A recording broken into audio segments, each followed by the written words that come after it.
साहेब नमस्कार, आपल्या कोकण गर्जना न्यूज चॅनलमध्ये स्वागत आहे। नागरिकांमधून जोर धरला जातोय की आपण भुवनेश्वर जिल्हा परिषद गटातून निवडणूक लढवावी, काय सांगाल? प्रथम आपले कोकण गर्जना न्यूज चॅनलचं मी स्वागत करतो आणि आपल्याला खूप खूप धन्यवाद देतो की आपण जनतेचे प्रश्न मांडण्यासाठी माझ्याकडे आलात आणि तुम्ही आम्हाला प्रश्न विचारताय।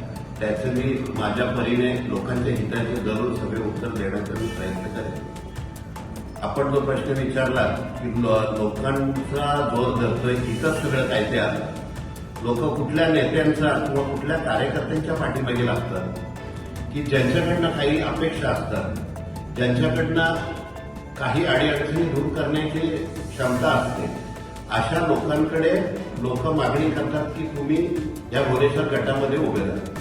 तीच परिस्थिती आज या मतदारसंघात झालेली आहे की लोक म्हणतात मगर साहेब तुम्ही जिल्हा परिषदची निवडणूक लढवा।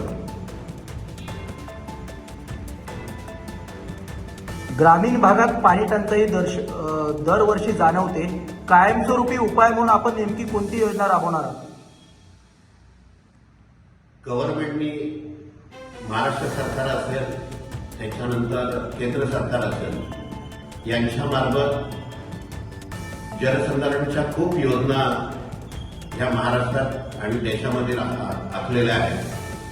त्याच्यातलाच भाग म्हणून एक आमच्या गावामध्ये म्हणजे माझं गाव म्हणजे वाशी ग्रामपंचायत। आज तुम्ही पाहिलं तर अगोदरच्या ग्रामपंचायतीच्या वेळेस लांडरच्या लोकांना पाण्याची टंचाई होती, मादेवाडी वाशीच्या लोकांना पाण्याची टंचाई होती, पण तिथे आता एमडीपीच्या मार्फत असतील किंवा गव्हर्नमेंटच्या वेगवेगळ्या योजना असतील, त्या योजना राबवून टाटा एमआयडीसी मार्फत जी नळ पाणी पुरवठा योजना प्रत्येक गावाला कनेक्शन एमआयडीसी मार्फत गेलं, त्याच्यामुळे वाशी ग्रामपंचायत आता पाणी टंचाई मुक्त झाली आणि अशाच योजना पूर्ण मतदारसंघात वापरून गव्हर्नमेंटची प्रत्येक योजना मतदारसंघात वापरून प्रत्येकाला पाणी देण्याचं काम, कारण जिल्हा परिषद सदस्य होणं, तिथे जिल्हा परिषद ही एक रायगडची एक मिनी मंत्रालय आहे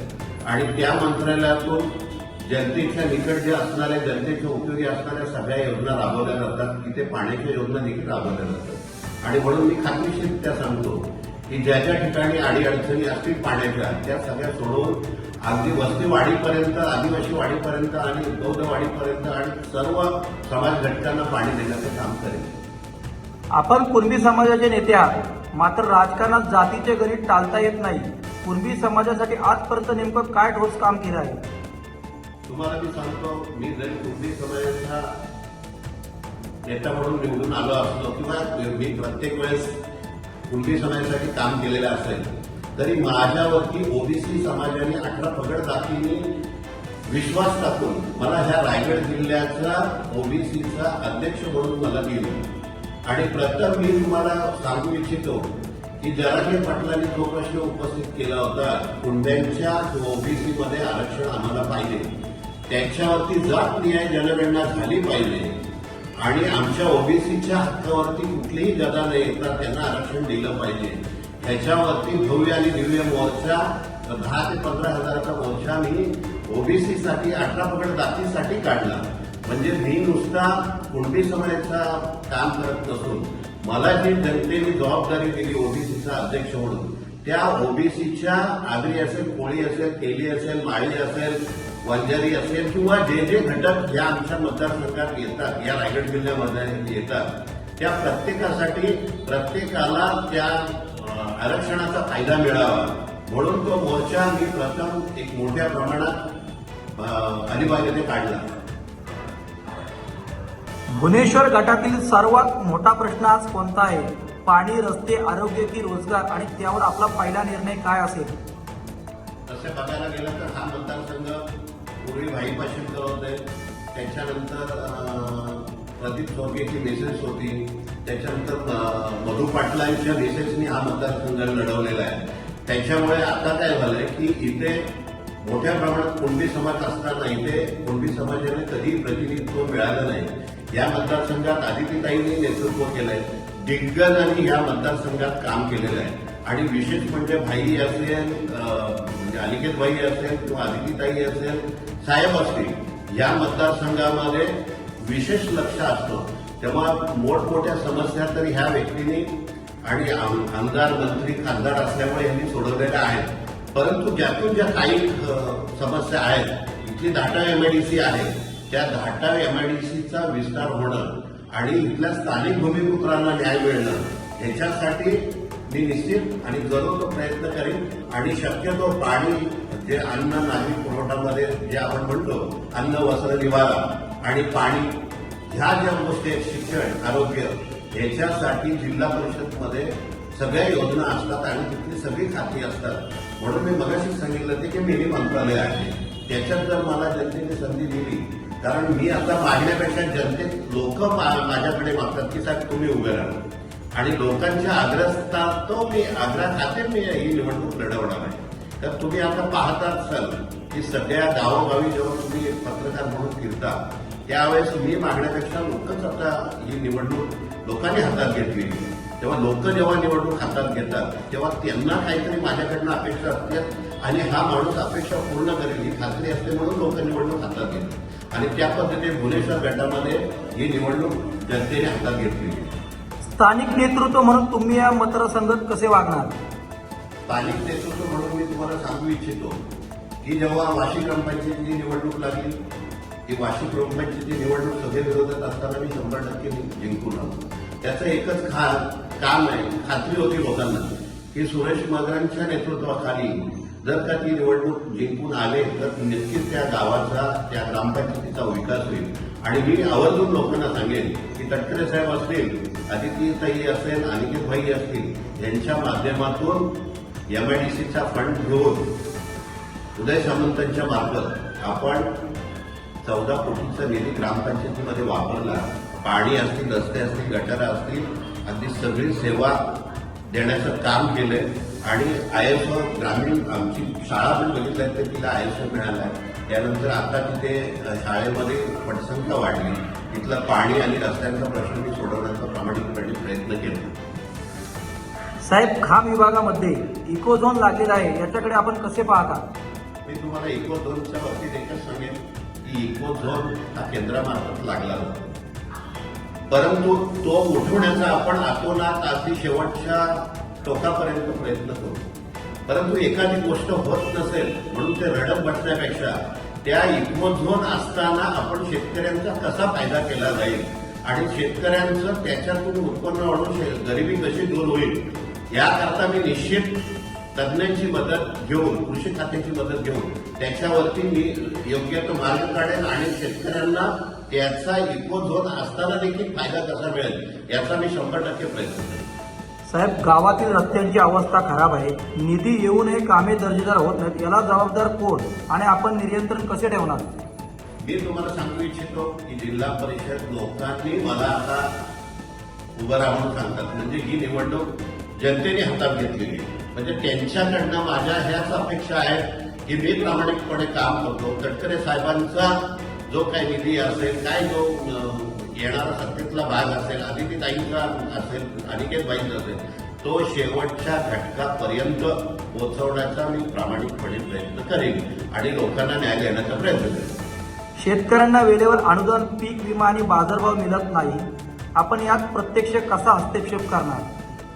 आता कसं आहे, मी आता नवीनच जिल्हा परिषदला जाणार आहे। मी अनेक वर्ष शिवसेनेचं काम केलं, काँग्रेसचं काम केलं, मी आता राष्ट्रवादीचं काम करतोय, त्यामुळे माझी कामाची पद्धत मी वेगवेगळ्या पक्षामध्ये मी शिवसेनेचा तालुका प्रमुख होतो, राष्ट्रवादी काँग्रेसचा मी तालुका अध्यक्ष होतो, त्यानंतर आता राष्ट्रवादीचं मी जिल्हा सरचिटणीस आहे। माझे हे लोकांपर्यंत 24 तास आणि 365 दिवस लोकांना वेळ देणं आणि लोकांचा वेगवेगळ्या घटकांशी, वेगवेगळ्या समाजाशी असलेला माझा संबंध, त्यांच्याशी जुळलेली नाळ प्रत्येकाचा असणारा फोनवरचा कॉन्टॅक्ट कधी रात्री बेरात्री माझ्याकडे जर कुणी फोन केला तर मी त्यांना फोन होतील आणि माझ्या पद्धतीने जो मला न्याय देतील तो मी न्याय देण्याचा प्रयत्न करतो. माझ्या आरोग्याच्या बाहेर असेल तर अदितीताई असेल, अनिकेतबाई असेल किंवा साहेब असतील यांच्या माध्यमातून मी सोडवण्याचा निश्चित प्रयत्न करतो आणि तेवढाच वेळ मी या मतदारसंघामध्ये देईल, त्याच्यापेक्षा जास्त नाही. आरोग्य सेवांचा अभाव आहे. प्राथमिक आरोग्य केंद्रात डॉक्टर, औषधं नसतात. हे प्रश्न सोडविण्यासाठी आपली ठोस भूमिका काय? आता मी तुम्हाला तेच सांगितलं की जिल्हा परिषदमध्ये गेल्यानंतर तिथे आरोग्य खातं आहे.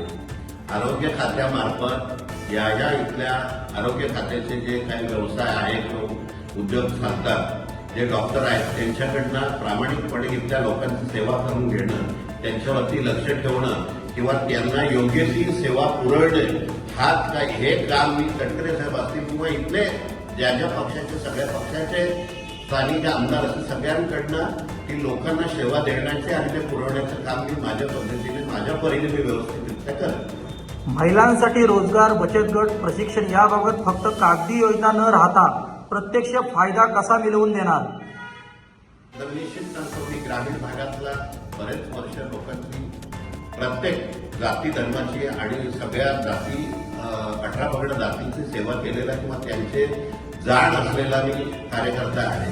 कारण आजपर्यंत मी ग्रामपंचायतचा सरपंच झालो, त्याच्यानंतर अनेक वेळा मी माझ्या हातात ग्रामपंचायत ठेवली, त्याच्यानंतर आता मी बरेच माझ्या पद्धतीने लोकांना जेवढं देता येईल तहसीलचं असेल, पंचायत समितीचं असेल, जिल्हा परिषदचं असेल, महाराष्ट्र सरकारचं असतील योजना ते देण्याचा मी प्रामाणिकपणे प्रयत्न केला. आणि म्हणून मी सांगू इच्छितो की लोकांनी आता मला निवडून देण्याचा आणि मला उभं राहण्याचा आग्रह केलेला आहे. त्यामुळे ही निवडणूक ही 18 पगड जातीने ही निवडणूक हातात घेतलेली आहे. त्यामुळे मला खात्री आहे की त्यांनी मला प्रश्न विचारलाय की जर का तुम्ही तिकीट दिली नाही तर तुम्ही काय कराल. तर मी त्यांना सांगितलेलं आहे तुमच्या मनात असेल, तुमच्या हृदयात असेल जे करायचं ते मी निश्चित तुम्हाला करेन आणि लोकांचा सेवा देण्याचा प्रयत्न. तरुणांसाठी नोकरी नाही म्हणून स्थलांतर वाढत आहे. भुवनेश्वर गटात स्थानिक रोजगार निर्माण करण्यासाठी आपली योजना काय? तुम्हाला मी सांगू इच्छितो की जेव्हा सॉल्वेचा प्रश्न आला, सॉल्वे कंपनीचा तिथल्या कामगारांना काढले होते त्यावेळेस त्यांना वाऱ्यावर सोडले गेले होते आणि त्यावेळेस तिथं आंदोलन करण्याचं काम सुरेश मगर आणि तिथल्या पंचक्रोशीतल्या सगळ्या 18 पगड जातीच्या लोकांना एकत्रित करून ते करण्याचं काम केलं. आणि मी तुम्हाला सांगू इच्छितो की त्यावेळेस त्यांना कोणाचाही आधार नव्हता, पण त्यावेळेस आम्ही आमच्यावरती 11 जणांवरती केसेस घेतल्या आणि त्या केसेस आजपर्यंत गेली 7 वर्ष ती केस चालू होती. आजचं मला वाटतं परवाच 25 तारखेला आमची त्या केसमधून निर्दोष मुक्तता केलेली आहे. त्यामुळे संघर्ष हा आमच्या पातळीला पोहोचलेला आहे आणि संघर्षामधून लोकांना न्याय देणं. तुम्हाला त्यावेळेस आम्ही जो मोर्चा काढला ना भूतो न भविष्य असा धाटाव एमआयडीसी मध्ये आम्ही पंचक्रोशीचा मोर्चा काढला, म्हणजे तो कमीत कमी 2,500 ते 3,000 लोकांचा मोर्चा तहसीलवरती काढला आणि तो तिथे न्याय मागण्याचा प्रयत्न केला. की आमचे मुद्दे प्रामुख्याने होते की स्थानिकांना रोजगार दिला पाहिजे, स्थानिकांना नोकरी दिली पाहिजे, स्थानिकांना तिथला उद्योग व्यवसाय आजूबाजूच्या टपरीवरचा व्यवसाय असेल तो मिळाला पाहिजे. त्याच्यानंतर जे काय बाहेरचे कॉन्ट्रॅक्टर आहेत त्यांना काढून की ज्याचे 3-3, 4-4 कॉन्ट्रॅक्ट आहेत त्यांच्यावरती नियंत्रण आणून स्थानिकांना तिथे कॉन्ट्रॅक्ट दिला पाहिजे. त्याचबरोबर एमआयडीसीचा कंपन्यांचा जो CSR फंडचा असतो त्या CSR फंडचा इतर ठिकाणी न उपयोग होता तो स्थानिक तिथले जे काही अफेक्टेड जे प्रदूषणाच्या म्हणजे पाण्याचं प्रदूषण असेल, वायूचं प्रदूषण असेल, जल प्रदूषण असेल, आणखी इतर गोष्टीवरती जो उत्पादनावरती परिणाम होतो एमआयडीसीचा त्याच्याकरता इथल्या लोकांना त्यांचा CSR मिळाला पाहिजे. आणि तो मी सांगू इच्छितो होते की तेव्हापासून धाटाव एमआयडीसी मार्फत तटकर साहेबांच्या मार्फत असेल किंवा कंपनीने त्याची दखल घेऊन ग्रामीण भागामधल्या प्रत्येक गावाला CSR देण्याचा आता प्रयत्न चालू झाला आणि तो मिळतोय. वृद्ध, दिव्यांग आणि विधवा लाभार्थ्यांना योजनांचा लाभ मिळताना अडथळे येतात. हे अडथळे दूर करण्यासाठी आपण काय करणार? मी निश्चित तुम्हाला सांगू इच्छिते की मी जेव्हा निवडून येण्याच्या अगोदरच मी तुम्हाला सांगतो की ही कामं तर आमची निरंतर चालू आहेत. का जेव्हा आम्ही पक्षाचं संघटनेचं काम करतो तेव्हा जिल्हा परिषदलाच ती आवश्यकता लागत नाही, कारण ते तहसील लेवलला असतात, पंचायत समितीकडे असतात आणि महाराष्ट्र सरकारकडे काही त्याच्या योजना असतील. त्यांच्या त्या मीटिंगपर्यंत कागदोपत्री व्यवस्थितरित्या पोहोचवणं आणि तिथल्या लोकांना प्रशिक्षण देऊन आपल्या ज्या योजना आहेत त्याची माहिती शेवटच्या घटकापर्यंत पोहोचवून त्याला जी कागदपत्र योग्य ती कागदपत्र लागतात ती जोडायला लावून आणि योग्य ती कागदपत्र जोडली की निश्चित त्या योजना शेवटच्या घटकापर्यंत पोहोचतात. गावागावात कचरा व्यवस्थापन आणि स्वच्छतेचा प्रश्न गंभीर आहे. यावर जिल्हा परिषद स्तरावर आपण काय ठोस पाऊल उचलणार?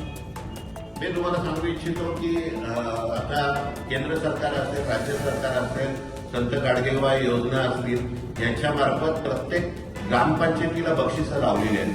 त्याच्यामुळे प्रत्येक ग्रामपंचायतीला त्याची जाणीव आहे की आपण कचऱ्याचं निवारण कसं करावं, पाण्याचं निवारण कसं करावं, शुद्ध पाणी कसं द्यावं, ह्या शाळेतल्या शाळा कशी असावी, इथले विद्यार्थ्यांना काय द्यावं, आरोग्य कसं उत्तम राहील याच्यासाठी बघावं.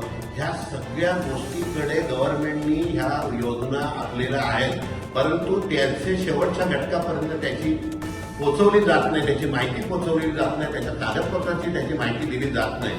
तर मी निश्चित तुम्हाला सांगू इच्छितो की ह्याचं प्रशिक्षण घेऊन, जिल्हा परिषद मार्फत प्रशिक्षण घेऊन, तहसील मार्फत प्रशिक्षण घेऊन ती या योजनेची माहिती देऊन त्या कागदपत्राची पूर्तता झाली आणि तो लाभार्थी जर का त्या योजनेत बसत असेल तर 100% त्याचा लाभ घेण्याचा प्रयत्न करू.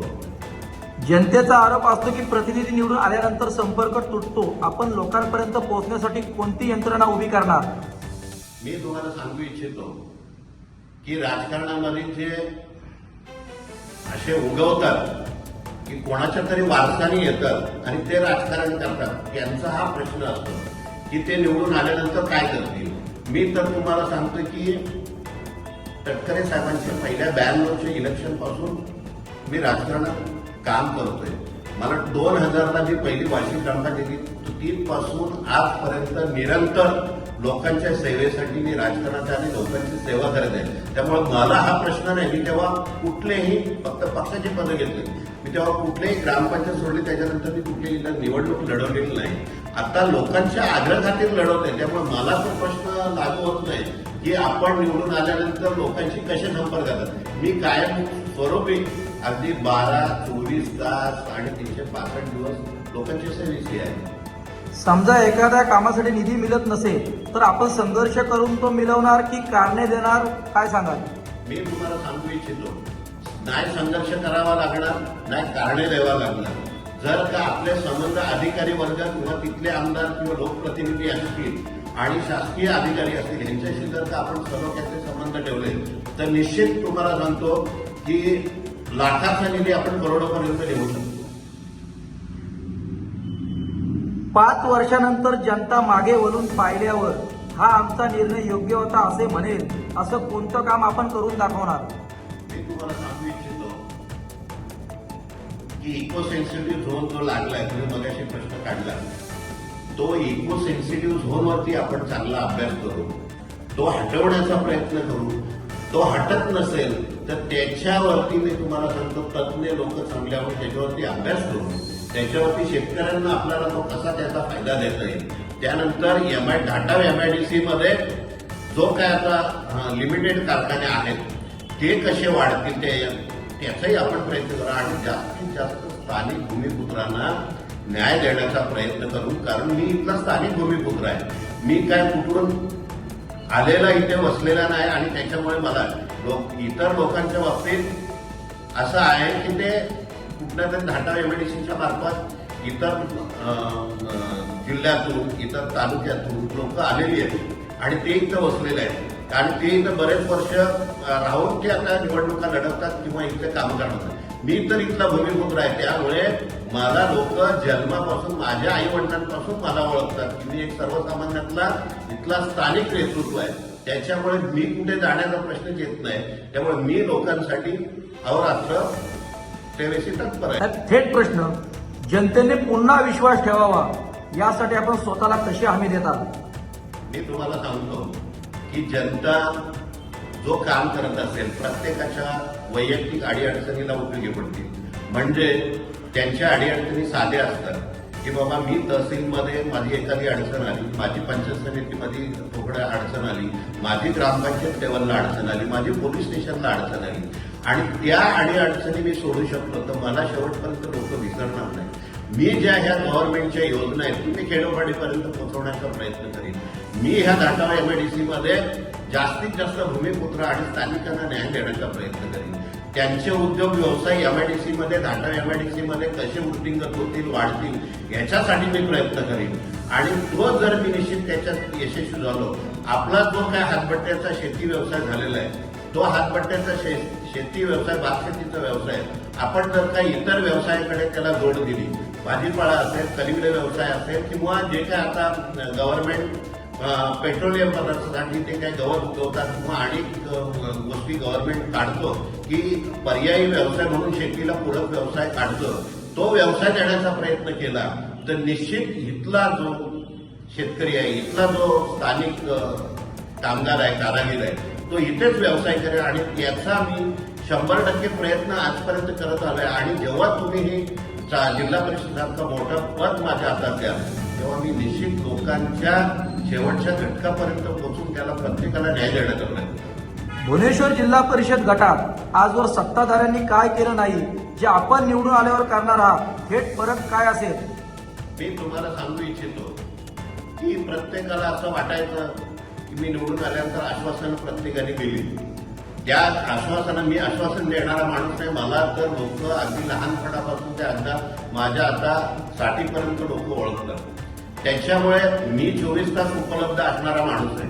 त्याच्यामुळे मी जे काय करणार आहे त्या लोकांना बरोबर घेऊन, त्या लोकांना विश्वासात घेऊन, त्या मूलभूत ज्या गरजा आहेत, तर रस्ते असेल, पाणी असेल, आरोग्य असेल, शाळा असेल, शिक्षण असेल आणि तिथल्या ज्या काय व्यवसायाच्या गोष्टी असतील त्यांना बरोबर घेऊन, त्यांना नोकरीचा प्रश्न असतील, हे सगळ्या गोष्टी लोकांना देण्याचा मी प्रयत्न करेन. आणि तुम्हाला सांगतो असं त्याने करेन की बाबा इथे कायम लोक आपल्यालाच स्मरणात ठेवतील असं काम निश्चित मी करण्याचा करेन. कारण आपल्याकडून कुंडलिका नदी जी 12 महिने वाहते नदी, ती कुंडलिका नदी आपल्या उशाशी आहे. त्याच्यामुळे निश्चित मी तुम्हाला सांगू इच्छितो तर मत्स्य व्यवसाय असेल, त्याच्यानंतर त्याच्यावरती वेगवेगळ्या उद्योग, पाण्यावरती चालणारे उद्योग असतील ते आणि शेतीपूरक व्यवसाय असतील, ते लोकांना देण्याचं अगदी वेगवेगळ्या पद्धतीने आपण वेगवेगळ्या गव्हर्नमेंटच्या सवलती घेऊन, वेगवेगळ्या गव्हर्नमेंटचं सहाय्य घेऊन आपण ते लोकांपर्यंत देण्याचा प्रयत्न करू. राष्ट्रवादी काँग्रेस पक्ष सध्या 2 गटात विभागलेला आहे. या परिस्थितीत कार्यकर्ते संभ्रमात आहेत. आपली स्पष्ट भूमिका काय? मला राष्ट्रवादी काँग्रेस पक्ष 2 गटात विभागला असं मला कळलं नाही. मला हा प्रश्न, राष्ट्रवादी काँग्रेस पक्ष हा तटकरे साहेबांच्या माध्यमातून ह्या भया तालुक्यात, या रायगड जिल्ह्यामध्ये एक संघ आहे. त्याच्यामुळे आज प्रबळ जर का कुठला पक्ष म्हणाल तर राष्ट्रवादी काँग्रेस पक्ष आहे. कारण तेही तुम्हाला सांगतो एवढा ह्या वयामध्ये पण त्यांचं वय हे जाणवतच नाही. ते तरुणाला लाजवेल असं काम करतात. त्यामुळे तरुणांनी प्रेरणा त्यांच्याकडून घ्यावी की ह्या वयात देखील ते 16 वर्षाच्या किंवा 18 वर्षाच्या तरुणासारखे पायाला भिंगरी लावल्यासारखे गाडीत बसून अगदी शेवटच्या वाडी वस्तीपर्यंत जातात आणि प्रत्येकाच्या अडीअडचणी समजून घेण्याचं काम ते करतात. त्याचबरोबर त्याच्यामुळे त्यांची मुलं असतील, आदित्यताई असतील किंवा अनिकेतबाई असतील, हे देखील तयार झाले. म्हणून माझ्यासारखा कार्यकर्ता त्यांचं जर का समोर पाहतोय तर मी तुम्हाला सांगेन, मलाही ती गोष्ट अशी लोकांच्या अडीअडचणी असतील तेव्हा स्वस्त बसून देणार नाही. जर पक्षाने तिकीट नाकारले तरी आपण अपक्ष किंवा अन्य पर्यायांचा विचार कराल का? मी तुम्हाला सांगू इच्छितो, मगाशी तुम्ही मला सांगितलं किंवा मगाशी माझ्याकडनं मुद्दा आला की भुवनेश्वर गटामधले ह्या लोकांनी प्रत्येक जे भुवनेश्वर गट 2 आहे, गट भुवनेश्वर आहे, यामध्ये लोकांनी निवडणूक हातात घेतलेली आहे. त्यामुळे लोकांनी मला सांगा, मी कोणाकडे, मी तेव्हा सुरुवातीकडे पत्रकार म्हणून तुम्ही विचार केला तेव्हा मी कधी आलो का की मी असं काय केलं का की मला निवडणूक लढवायची आहे म्हणून इथे काहीतरी आपला शो शायनिंग करायचं. पण लोकांनी माझं काम बघून, जे 18 पगड जातीसाठी, ओबीसीसाठी मोर्चा काढलेला असेल, घाटा MIDC वरती मोर्चा काढलेला असेल, नोकऱ्यांसाठी मोर्चा काढलेला असेल, त्याच्यानंतर नोकऱ्या काढल्या शिरल्या म्हणून त्याच्यासाठी आंदोलन केलेलं असेल, त्यानंतर जातीच्या दाखल्यासाठी, कुणब्यांच्या जातीच्या दाखल्यासाठी मोर्चा काढलेला असेल, हे लोक विसरलेले नाही. ओबीसीच्या जातीच्यासाठी किंवा जातीय जनगणना व्हावी म्हणून अलिबागवरती मोर्चा काढलेला असेल, हे लोक विसरलेले नाहीत. मी वारंवार प्रत्येक वर्षातून 2-3 वेळा प्रत्येक या रोहे तालुक्यातल्या गावागावात मी आणि वारडी वस्त्यावरती पोहोचलेले आहे. तिथली लोकांची माझी भाषणं लोकांनी ऐकलेली आहेत. म्हणून लोकांनी ही निवडणूक हातात घेतली आहे. लोकांनी घाटाव कुणबी समाज असेल किंवा सोनगाव कुणबी समाज असेल किंवा वालीचा 12 वाड्यांचा 18 पगड जातींचा तो समाज असेल, ह्या लोकांनी येऊन मला सांगितलं की साहेब या वर्षीची निवडणूक तुम्ही लढवायची. की काही लोक आम्हाला उत्तर देतात की या नदीच्या पलीकडे आमचं काही काम नाही, त्याच्यामुळे माझ्याकडे तुम्ही येऊ नका. पण मी तुम्हाला निश्चित सांगतो की त्यांना अशी मला जर निवडून देणारच आहेत, कारण की ही निवडणूक त्यांनीच हातात घेतलेली आहे. कारण मी स्वतः म्हणण्यापेक्षा घाटाव पंचक्रोशीतली मीटिंग लागली, त्यांनी मला प्रश्न विचारला की साहेब तुम्ही निवडणूक लढवावी. लोकांनी एकमुखाने माझं नाव 12 ते 14 गावातल्या लोकांनी घेतलं आणि त्यांनी सांगितलं साहेब जिल्हा परिषदची तुम्ही साहेब निवडणूक लढवा. मग मी म्हटलं जर तुम्ही एकत्र राहिलेच नाही तर मी काय करायचं, तर नाही तुम्ही आम्ही एकत्र राहणार, पण तुम्हाला साहेबांकडे तिकीट मागावीच लागेल. आणि मग म्हटलं साहेबांनी काय दिली तर काय करायचं, ते म्हटलं तुम्हाला अपक्ष ही लढवावीच लागेल. तर मी म्हटलं तुम्ही जर का माझ्या पाठीमध्ये 100% उभे राहणार असाल, कारण ह्या मतदारसंघामध्ये तुम्हाला मी मगाशी सांगितलं की कुणबी समाज हा तो 60 ते 65-70% पर्यंत कुणबी समाज आहे. म्हणजे 17 ते 18 हजार मतं ही कुणबी समाजाची आहेत. त्याच्यानंतर 3,500 मतांच्या दरम्यान आगरी समाज आहे. कोळी समाज हा 2200 ते 2500 मतांमध्ये कोळी समाज आहे. त्याच्यानंतर 1001 मतांचा मराठा समाज आहे.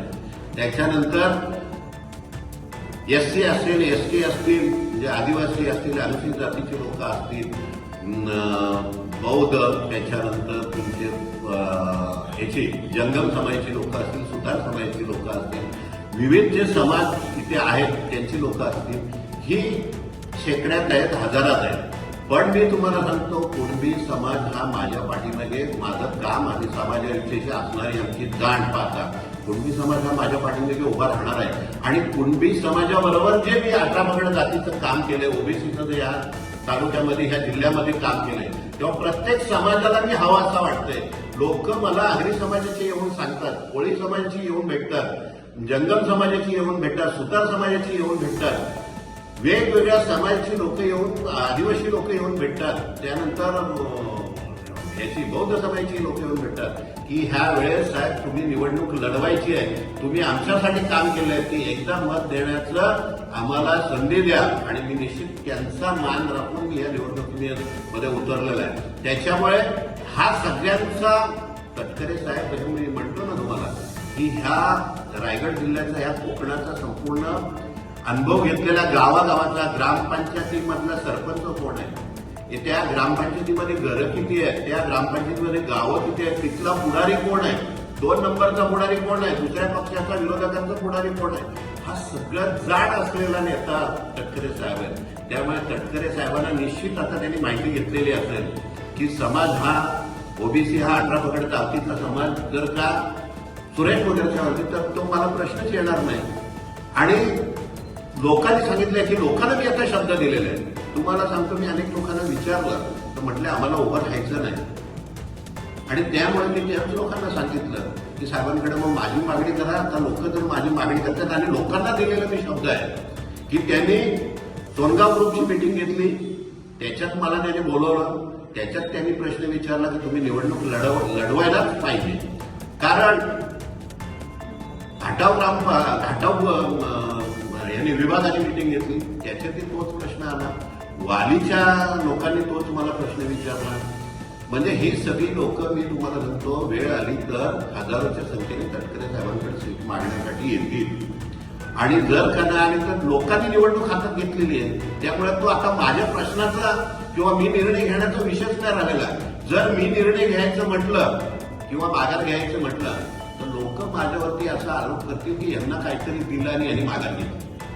त्यामुळे ही निवडणुकीचा आता मी माघार घेण्याचा किंवा मी ती स्थगित करण्याचा किंवा मी थांबण्याचा माझ्या हातात आता राहिलेला नाही, तो जनतेच्या हातात राहिलेला आहे. जनतेने निवडणूक ही हातात घेतलेली आहे आणि जनता निवडणूक जेव्हा इलेक्शन किंवा निवडणूक हातात घेते किंवा लोक जेव्हा मतदार हे निवडणूक हातात घेतात तेव्हा उमेदवाराच्या हातात तो राहिलेला नसतो. उमेदवारांनी फक्त वाहन भरायचा आणि विजय उत्सव साजरा करायचा. नेते फक्त निवडणुकीत दिसतात असा आरोप असतो. आपण प्रत्यक्ष गावात जनतेत किती वेळ उपलब्ध असता त्याच्यावरती सांगा. मी सांगण्यापेक्षा जेव्हा लोकांनी मी सांगितलं की ती निवडणुकी लोकांनी हातात घेतलेली आहे. मला सांगा, तुम्ही आता फिरत असाल, तुम्ही जवळचे ह्या मतदारसंघातल्या ज्या तालुक्यातलेच आहात, तर तुम्हाला प्रत्येक गावातला माणूस ओळखत असेल, तुम्ही लोकांना ओळखत असाल किंवा शोधक पत्रकारिता म्हणून तुमची म्हटली जाते, तर त्याच्यातून प्रत्येक गावातला आढावा तुम्ही ते निश्चित घेतला असाल. मग तो आढावा घेतल्यानंतर 100% मी तुम्हाला खात्री देऊन सांगतो की असा एक गाव नसेल, एक वाडी नसेल की एक वस्ती नसेल की त्या गावामध्ये सुरेश मगर, त्या वाडीमध्ये त्या वस्तीमध्ये सुरेश मगर पोचले नाही, तिथे आपले मतदार नाही. मी तुम्हाला सांगतो एका समाजाचा मी माणूस राहिलेला नाही, कारण का सगळ्या समाजाने मला ओबीसीचं नेतृत्व दिलंय. त्याच्यामुळे सर्व 18 पगड जातीची लोक मला मतं देण्यासाठी आहेत. फक्त तुम्हाला मी निश्चित सांगू इच्छितो की एकदा निवडणूक डिक्लेअर झाली की लोक मला स्वस्त वसूल देणार नाहीत याची निश्चित मला खात्री. तरुणांचा कल राजकारणापासून दूर जातोय. भुवनेश्वर गटातील तरुणांसाठी आपला ठोस अजेंडा काय असेल? कसं माहितीये का, आता तरुणांना दिशा आणि तरुणांना रोजगार, तरुणांना नोकरी, तरुणांना व्यवसाय, तरुणांना ज्या ज्या नोकरी व्यवसाय करण्यासाठी लागणाऱ्या गोष्टी गव्हर्नमेंटकडनं देणं आणि त्या व्यवसाय पूरक निधी उपलब्ध करणं आणि त्या पूरक यंत्रसामुग्री देणं, हे जर केलं तर निश्चित तो व्यवसाय करतील आणि व्यवसाय केल्यानंतर त्यांच्याकडे आर्थिक सुबत्ता आल्यानंतर ते समाजसेवा करण्याचं काम करतील. समाजसेवा झाल्याच्या नंतर त्या समाजसेवेच्या माध्यमातून नेतृत्व राजकीय उभं राहतं आणि ते नेतृत्व उभं करण्याचं काम ह्या व्यवसायातून होतं, नोकरीतूनच होतं याची मला खात्री. आणि ते जोपर्यंत 100% तरुणांना मिळत नाही तोपर्यंत राजकारण तुम्हाला सांगतो एक हातबट्टे किंवा राजकारणाकडे एक पैसे वाटून केलेला एक बाजार म्हणल्याचं लोकांना वाटतं. पण जेव्हा तुम्ही एक नेतृत्व सक्षम कराल किंवा गावागावातला तरुण जेव्हा आपण सक्षम करू शकतो, ह्या टाटा MIDC मध्ये मी किती नोकऱ्या दिल्या, मी किती उद्योग व्यवसाय दिले, मी किती लोकांना दुकान व्यवसाय टाकून दिले, मी किती त्यांना टाकून दिले म्हणण्यापेक्षा त्यांना मी किती सहकार्य केले आणि त्यांच्यात जर उद्योग व्यवसाय यशस्वी झाले तर मी तुम्हाला सांगतोय ऑटोमॅटिक तरुण हा राजकारणाकडे पण वळला नाही. आपण निवडणूक जिंकलात तर ते वैयक्तिक यश असेल की कुणबी समाज आणि सर्वसामान्य जनतेचा विजय आपण कसं पाहता? मी तुम्हाला सांगितलं मगाशी की आता ही मतदारांनी आणि जनतेने निवडणूक हातात घेतलेली, त्याच्यामुळे निवडून आलो तर हा विजय हा लोकांचाच असेल आणि लोकांचा विजय असल्यामुळे माझ्या मताचा तिथे प्रश्न येत नाही, कारण लोकांनी मला दिलेला आहे आणि मला त्याची खात्री आहे की लोक आता माझ्याशी संपर्क गावागावात येतात. मी तुम्हाला म्हणतो एकी गाव नाही, एकी तरुण असं भेटत नाही की तो मला ओळखत नाही किंवा तो मला भेटून गेलेला नाही. प्रत्येक गावातली प्रत्येक वाडी वस्त्यातली लोक भेटून गेले. त्यामुळे माझा विजय हा 100% आहे.